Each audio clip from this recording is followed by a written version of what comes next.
Wafugaji wengi hushindwa, si kwa kukosa elimu, isipokuwa ni kwa kukosa dawa muhimu wakati wa dharura. Sasa leo ndani ya Kigufa Field tunakwenda kuzungumzia ni dawa zipi muhimu ambazo wewe kama mfugaji wa kuku au mfugaji wa mifugo mingine inakupasa uwe nazo shambani kwako kwa dharura yote itakayojitokeza.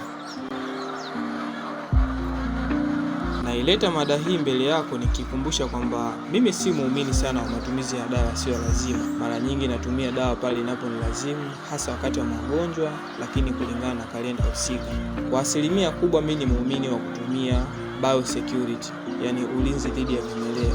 Natumia nguvu kubwa sana kulinda magonjwa kuliko kuyatibu, lakini hainizuii mimi kuwa na hizi dawa za msingi kwa dharura yote itakayojitokeza shambani kwangu.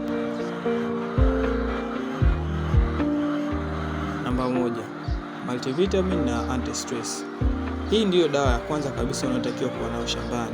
Multivitamin husaidia kwa kuku waliodhoofika, waliopata na mshtuko, waliopata changamoto ya joto kali au waliobadilishiwa chakula. Anti-stress na multivitamin kama Aminovita, Stress Pack na multivitamin zingine husaidia kuku kusimama bila kupungua uzito. Hii ni kama maji ya uhai kwa kuku wako. Namba 2, antibacteria, dawa dhidi ya bakteria. Kwenye ufugaji, maradhi kama coryza, chronic respiratory diseases, fall cholera au pneumonia wakati mwingine hutokea ghafla. Lazima uwe na antibacteria moja ya uhakika shambani kwako. Tumia kwa kadi au kwa maelekezo ulioandikiwa na daktari. Namba 3, coccidiosis, yani dawa dhidi ya coccidiosis au magonjwa ya kuhara damu. Coccidiosis ni muuaji wa kimya kimya. Kuku wanatoka damu, wanakonda, wanalegea, mwisho wa siku shamba linakauka.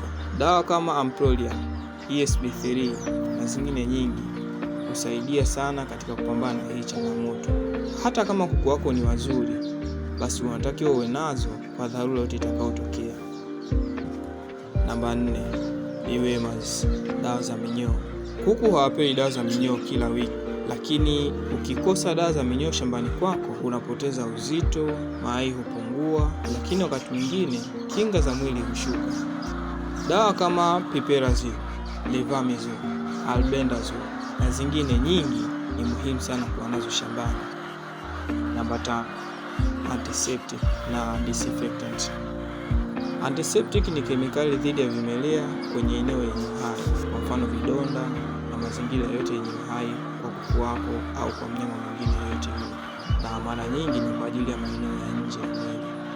Na disinfectant ni kemikali dhidi ya vimelea kwa ajili ya maeneo ambayo hayana uhai, kwa mfano kama vifaa, mashine, magari, baskeli, mabanda na mazingira yote yanayozunguka mifugo yako. Hizi ni dawa zinazolinda mtaji wako kimya kimya. Banda lisipooshwa, magonjwa huota kama magugu baada ya mvua. Ukitumia dawa kama V-Rid, V-Ox, Quat Disinfectant, sabuni kama Dettol na Jiki kwa dharura husaidia sana katika kupambana na vimelea kwa mazingira niliyoeleza hapo awali. Namba 6, antifungal, dawa dhidi ya fungus. Kuku wanaweza kupata fungus kutokana na unyevunyevu, kula chakula kilichooza au mchanganyiko wa vumbi. Moja kati ya dalili ni kupumua kwa shida, macho kuumia na midomo kubadilika rangi. Dawa kama Copper Sulfur, Nystatin na zingine nyingi zitakusaidia sana katika kupambana na hii changamoto. Namba 7, Pain Reliever na Immune Booster. Hizi si lazima sana kwa kila mfugaji kuwa nazo, lakini kwa shamba linalokuwa ni dhahabu. Zinapunguza maumivu, mshtuko na kuimarisha kinga. Mfano kama Beta Care, Immune Booster Premix ni za msingi kuwa nazo, hasa ukiwa na ndoto za ukuaji. Namba 8, ORS au kwa jina maarufu Oro. Haya ni maji kwa ajili ya kurudisha nguvu.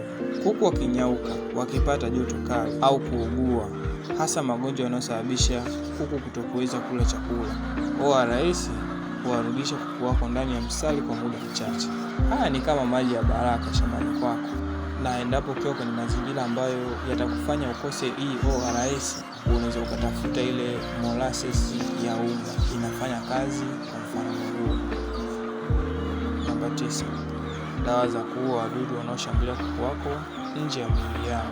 Wadudu kama viroboto, utitiri, chawa na wengineo wengi.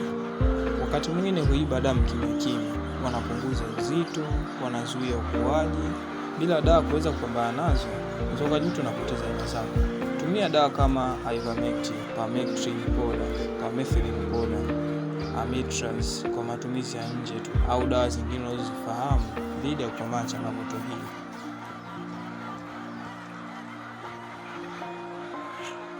Na kwa kumalizia, ni wakumbushe tu kitu kimoja, kwamba wakati mwingine kuku hawafi kwa bahati mbaya, na wanapona kwa maandalizi kwa mfugaji aliye tayari kushinda vita kabla havijaanza. Kwa hiyo na imani kubwa kwamba maarifa haya uliyopata leo inawezekana ni sababu ya kuokoa jahazi ambalo huenda lingekuwa linazama polepole pasina wewe kujua.